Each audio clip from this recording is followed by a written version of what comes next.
Hello, my name's Harold Halfdan and welcome to Archaeological Minecraft. I'm a former archaeologist who enjoys playing Minecraft and thought it would be fun to combine the two.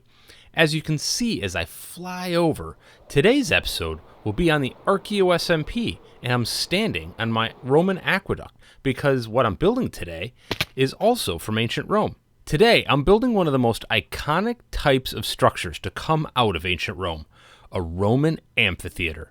In fact, in this build, I'm replicating the Roman Amphitheater at Pompeii, and am doing so at a 1 meter to 1 block ratio. I'm trying to, as accurately and historically as possible, reproduce that amphitheater here in Minecraft on the Archaeo SMP.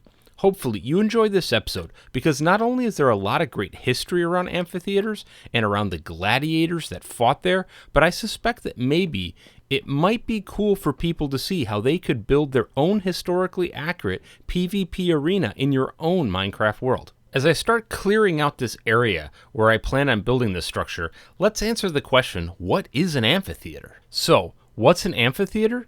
Is that just like a big theater? How is it different from a theater? Well, to put it simply, a theater is a structure where events happen, typically on a stage, like a play, and usually in ancient times, they were comedies, dramas, or tragedies, where that structure is in a half circle, but with an amphitheater, the structure is in the round, meaning that the audience fully surrounds the central event area. Think about modern stadiums used for sports such as American football, soccer, or football, as nearly everyone else in the world calls it, hockey, baseball, and things like that. Those are more or less like the modern versions of the ancient Roman amphitheaters.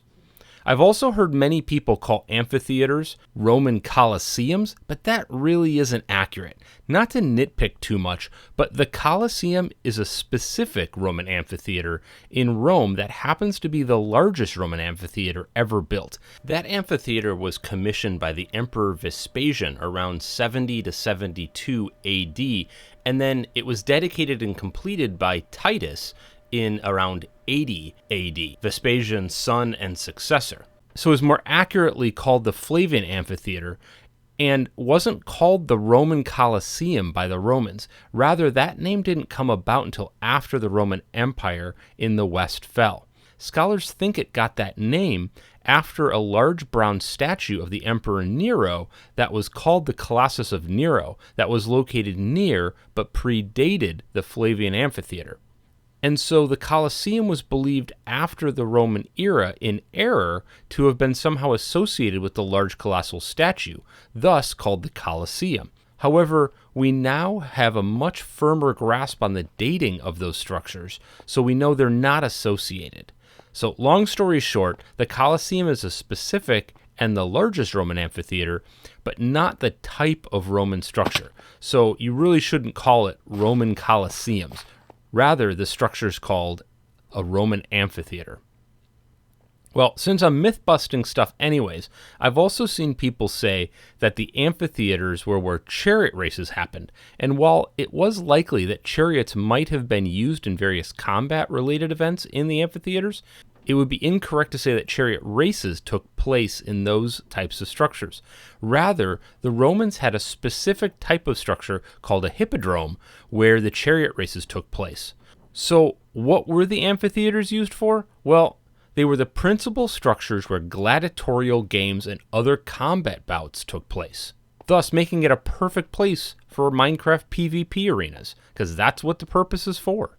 Rome had a long tradition of gladiatorial fighting that spanned throughout its long history, and I bet that when many people think of the Romans, the first thing they may think of is Spartacus or maybe the movie Gladiator, both of which relate directly to fighting that went on in gladiatorial combats, and all of that combat occurred in front of the excited crowds in amphitheaters. Many archaeologists think that this tradition first started in Italy with the Etruscans. I talked about the Etruscans in more detail in my video where I recreated Poggio Civitate, but to briefly recap, the Etruscans were the dominant culture in Italy prior to the rise of Rome and were based around Tuscany, north of Rome in the Italian peninsula. In fact, the first rulers of Rome were Etruscan kings. The Etruscans had gladiatorial fights associated with funerary practices and a number of Etruscan tombs have frescoes of these funerary games. It's thought that this practice was introduced with the rest of Etruscan culture to Rome, and that the Romans adopted and co-opted these funerary games and started putting on gladiatorial games, with the first Roman funerary gladiatorial games occurring in 264 BC for the funeral of Junius Brutus. It's thought that this tradition shifted at some point after that, and the gladiatorial games occurred not just during funerals, but to entertain their populace. Initially, these gladiatorial games were held in temporary wooden structures that were put up just to host the games, and then taken down once the period of the games were at their end. The earliest permanent stone and concrete amphitheater known is the amphitheater we're building here on the Archaeo SMP, and that's the Amphitheater at Pompeii. Built in 70 BC within the city of Pompeii, it was commissioned by two senators of Rome, named Gaius Quinctius Valgus and Marcus Porcius, who happened to be a relative of Cato the Younger, who was a political rival of Julius Caesar. Based on a plaque located at the amphitheater, they say their rationale for funding the construction was, quote, to demonstrate the honor of the colony, end quote. The colony in this case being Pompeii. I'm sure that they also funded the construction to bring honor and reputation to their own family, as well as I'm sure to help show off how much wealth their family possessed. I did a couple of previous videos about Pompeii where I recreated one of the city blocks in the center of the city of Pompeii, and had one episode dedicated to the shops that lined the streets of that city, and another episode to the houses and apartments of the upper class individuals who lived within that same city block. I covered in depth what happened to the city, and if you want to learn more about Pompeii and Roman culture, I recommend you check out those videos once you're done with this one. But suffice to say that Roman society worked off a patronage system where individuals would align themselves and provide services and work to richer individuals, who in turn would open up the doors and opportunities for the lower class individuals and expect them to vote and support them in various elections. I say all this to help explain how amphitheaters fit into the wider society of ancient Rome, and why these two senators would fund such an extraordinarily large and expensive build. The games that were hosted were opportunities to, yes, entertain the masses during the day, but was also an opportunity for patrons to show off and bring clients or trade partners to the amphitheater and help build or strengthen those patronage bonds, visibly showing to all who was part of the, quote, in-group and who was on the outs. Where people sat in the amphitheater depended on the class you were in. The plebs, or the lower classes, were located in the upper seating area, with women and slaves having to be up in the balcony, which were the uppermost seats at the very top of the amphitheater. The patricians, or upper class individuals, had separate entrances that led right up to their seats down by the arena floor, with the highest class individuals like senators or other people of honor being in the first rows and located along the long side of the arena where they could be seen by most individuals. Now, I say that slaves and women had to be in the upper balcony area. However, it was common for upper class and senatorial families to use slaves, particularly well-educated Greek slaves, as tutors for their children, and so likely when they were taken to the amphitheaters for the games, their slave tutors would have minded the children from the patrician sections near the arena floor and not way up in the balcony with the lower class individuals. Unlike the location here on the Archaeo SMP, where I'm building this in a savanna biome right next to two large lakes, at Pompeii, the amphitheater was located in the eastern part of the city up against the city walls. This location likely aided its ability to be constructed without affecting great swaths of the city, as the amphitheater takes up quite a bit of area, and thus was placed in an area that had easy access to the main connecting roads. Placing it next to the city walls and some of the city gates allowed for easy access for visitors to the city and attendees who lived outside of the city proper to easily access, and kept them from needing to wander through the city to access the amphitheater. The Amphitheater of Pompeii is 135 meters long by 104 meters wide, or 443 feet by 341 feet, with the arena floor being 67 meters by 35 meters wide, or 220 feet long by 115 feet wide, making it the 23rd largest amphitheater in ancient Rome. One of the interesting aspects and features of amphitheaters is whether or not they had an awning that helped provide shade for the audience during the events held there and protected them from the hot afternoon Italian sun. Some amphitheaters have corbelling up at the top by the balcony where the awnings were attached. The amphitheater at Pompeii does not contain corbelling, and so it would be tempting to hypothesize that they didn't have an awning for its audience. However, a fresco at the site portrays the amphitheater with awnings, so presumably they did exist in some way. However, how they were attached and where isn't clear. And so in my build here, I didn't really attach the awnings because I didn't really know where to place them. Even when an amphitheater did contain an awning, though, it's estimated that it would only cover about half of the seats, meaning that either way, people who attended the games likely had to endure the hot sun in many areas of the arena, or maybe they selectively attended during the periods of the day when their seats were in the shade. Speaking of seating, let's talk about how many people these Roman amphitheaters could hold. The short answer is that it really just depended. The largest Roman amphitheater, as I mentioned previously, was the Colosseum, and had an estimated seating capacity of at least 50,000 people, whereas the one we're building here from Pompeii has been estimated to have held around 20,000 people. As I mentioned, the different sections were reserved for individuals of different classes of society, and there were some individuals that had regular reserved seats in the patrician or upper class areas. That was their assigned seat that they could use event after event. Think of these kind of like modern season ticket holders. There also seemed to have been a way for a ticket to assign seats to citizens so that when they arrived at the games, they were assigned where they should sit. Though unlike today's stadiums where tickets are often quite expensive, in ancient Rome, the senator, consul, or emperor who hosted the games and funded the whole extravaganza covered the costs. And so attendees who went to the game were not charged anything and went for free. I want to take a moment and talk about a few of the features of this amphitheater, as well as talk about some of the block choices I made here in this Minecraft reproduction. Starting first with the block palette. As I mentioned before, the Amphitheater of Pompeii was made of stone, concrete, tuff, and bricks.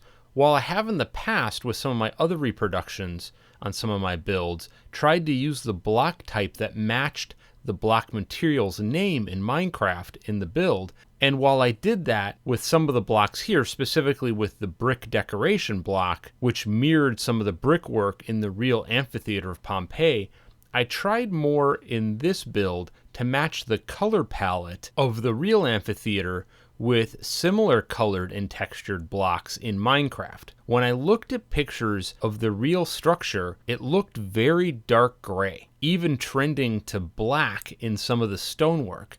And so that's why I decided to do most of this build with deep slate of various different types. And then the seating area looked like the color of Minecraft granite. And so that's why I used granite for that seating, even though the real amphitheater, to at least my knowledge, didn't have granite seating. Also, for the wall of the arena, separating the combatants from the audience, I textured that with a bunch of different types of block, like stone, brick, and stone, and tuff, and cobblestone that looked similar to pictures of those walls in the real amphitheater. Back in ancient Pompeii, when the amphitheater would have been used, the walls around the arena and the structure more generally wouldn't have looked like that. Rather, they were covered with different brightly colored frescoes. There wasn't a great way of replicating those frescoes in Minecraft, short of doing a ton of map art, and so instead I opted to make the structure look like it does now today instead of what it might have looked like back then, which was a whole lot more colorful than potentially now. The floor of the arena itself I did mostly with sand, which would have been accurate for the amphitheater of the time. Some later amphitheaters like the Colosseum had a wooden floor covered with sand, and that sand, incidentally, is likely to soak up the blood from the combatants. But that wooden floor allowed underground passages, trapdoors, and lifts that could bring combatants up from below to the fighting surface.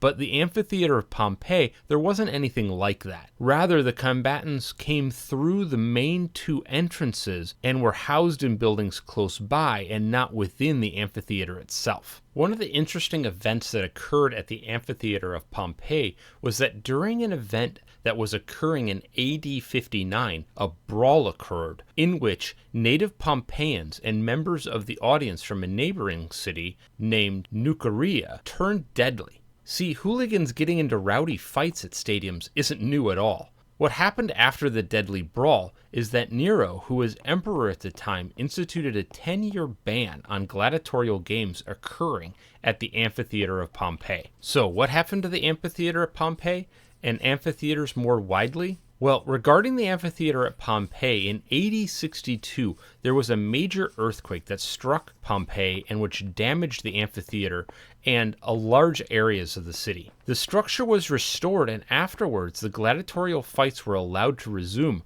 prior to the end of that 10-year ban instituted by the Emperor Nero. And perhaps it was to aid in boosting the morale and help drive more of the wider rebuilding efforts. Unfortunately, the amphitheater at Pompeii didn't have much longer to live, as it was abandoned and covered over with volcanic ash with the rest of Pompeii when Mount Vesuvius erupted in AD 79. Because of this, the amphitheater of Pompeii is one of the more intact amphitheaters, where most of the other amphitheaters, after their use faded away with the fall of the Western Roman Empire and the rise of Christianity in Roman society. So a lot of the other amphitheaters, including the Colosseum, were used as ready-made stone quarries, where bricks and stones would be mined from the structures for use in the early medieval cities that often grew up around what were ancient Roman city centers. Well, that wraps up this video. I hope you enjoyed my recreation of the amphitheater at Pompeii, and maybe this will serve as inspiration for building your own amphitheater as a PvP arena in your own Minecraft world. While this video focused on the actual amphitheater and talked about this structure from a historical and architectural standpoint, in the next episode, yes, that's right, I'm doing a part 2, I'm going to talk all about the gladiators, the games, and the different events that were held at these types of arenas. I also plan to finish up the build, because even though the base structure is mostly in place, you can see that the build as a whole is far from complete. So we need to correct that in this next video. As always, I put some resources I uncovered while doing my research for this video in the description, and you can check those out if you want to learn more.